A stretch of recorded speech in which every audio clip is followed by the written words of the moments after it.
Netflix doesn't have an earnings problem. It had an expectation problem ahead of earnings last night. I'm going to walk you through that little brain twister in a second. I'm Chris Johnson. Let's talk about the earnings results, how the stock is reacting today, and my expectations over the next couple days, weeks, and months. So, after the close yesterday, Netflix came out and gave us their results for the last quarter in terms of operating. On an earnings per share basis, the company did better than analysts' expectations by about 44 cents. It was a nice beat on the bottom line.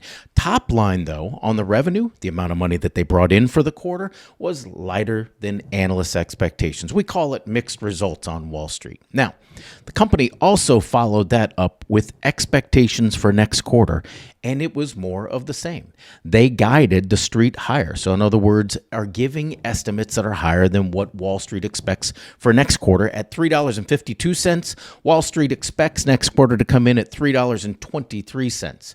At the same time, they told Wall Street they expect to see lighter revenue than their expectations, coming in at about $8.52 billion next quarter compared to Wall Street's expectations of $8.66, so just a little bit lighter. The stock is trading down 9% today, even with these mixed results, and the mixed results weren't bad. As I said before, the problem here are expectations, not necessarily the actual results. Let's take a look at the chart, and I'll explain exactly what I'm talking about here. What you've got is a daily chart for Netflix here. And as we see, it's been on a great tear here. The stock is up right now more than 60% year to date.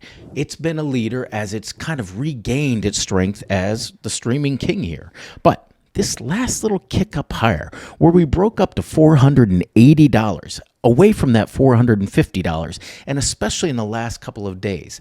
That is one of those things I've been talking about for the last week, a buy the rumor rally. And what this tells you is that Wall Street got very excited, along with investors, about the results coming from Netflix.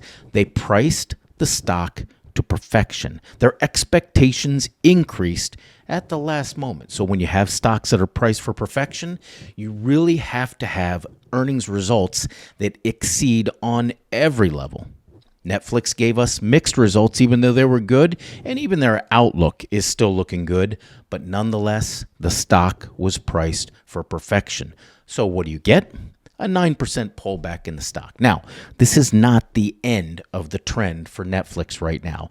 I've been talking about how stocks have been priced for perfection as we've gone into earnings. It's happened with the banks, and there's a little bit more of a wall of worry. We can talk about that in another video for the banks right now. But when you look at the other companies that are in the NASDAQ 100, those magnificent seven, they have all seen these nice little rallies right ahead of earnings season, telling us that investors are feeling a couple of things.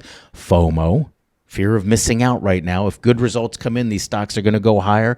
And they feel as though this bull market is going to continue to extend itself. Now, price for perfection usually means you need to see a healthy correction. And right now, going back to our subject, Netflix, that is what you could call this. 10% is a little bit of a shock for most people to see. But remember, there are people out there that are trying to buy the dips in this market. What do I see in terms of results for the next couple of days here? Well, notice this line. That orange line is the 20-day moving average for Netflix. The reason I bring this up, it's a technical analysis trend line. I call it the trader's trend line. Usually you can use this for short-term support and resistance levels for stocks. It is breaking below that. Notice how we caught support just here in the end of June on that 20-day moving average. The traders came in and bought on that support. Now that we're breaking through that and assuming we get another price lower tomorrow, I think the way you're going to see this play out is that Netflix will eventually test that 50-day moving average. That 50-day moving average is a great indicator of one of the most popular sayings on Wall Street: the trend is your friend. And the trend has certainly been friendly for Netflix.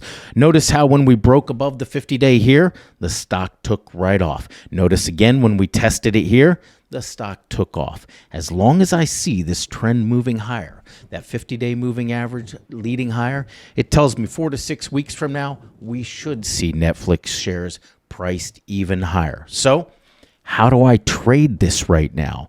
I look at that 410 and that $400 level, especially the 400 level on Netflix, as key support. Round numbers are psychologically important for the market. In other words, anytime we see more zeros behind a number, the market tends to pay attention to it.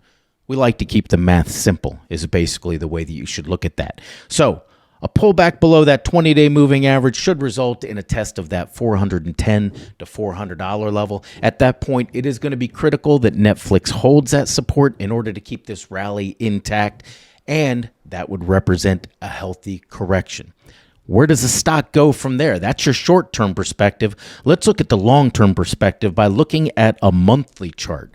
Going from the daily to the monthly, you're going to see that that 480 level has been resistance and support in the past for Netflix. Remember, there's something called muscle memory when you're looking at technical analysis and prices. Look at all of this support that we got for Netflix back in 2020 and 2021 when we broke through that. It was a catastrophic fall down to that 160 level where everybody's wishing they were buying the stock.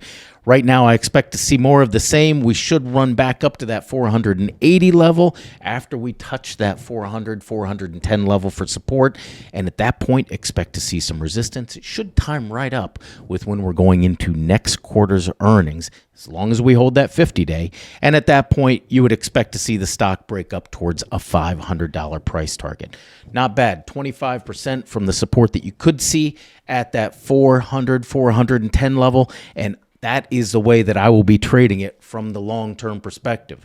So real quickly, just to summarize everything, Netflix comes in with mixed results, and they tell Wall Street to expect some of the same, even though the earnings per share, the number that most people are looking at, is going to be a little bit higher for next quarter. Technical support right now lies at the 400 to 410 level, and that's if we break this just a little bit lower from here. But over the longer term, I expect to see the stock remain one of the favorites of investors buying the dip at that 400 to 410 level, with possibility for a rally up to 480 and then $500 after that. Make sure that you subscribe and like the video to get more information like this. I'm Chris Johnson with Money Morning, wishing you the best trading success.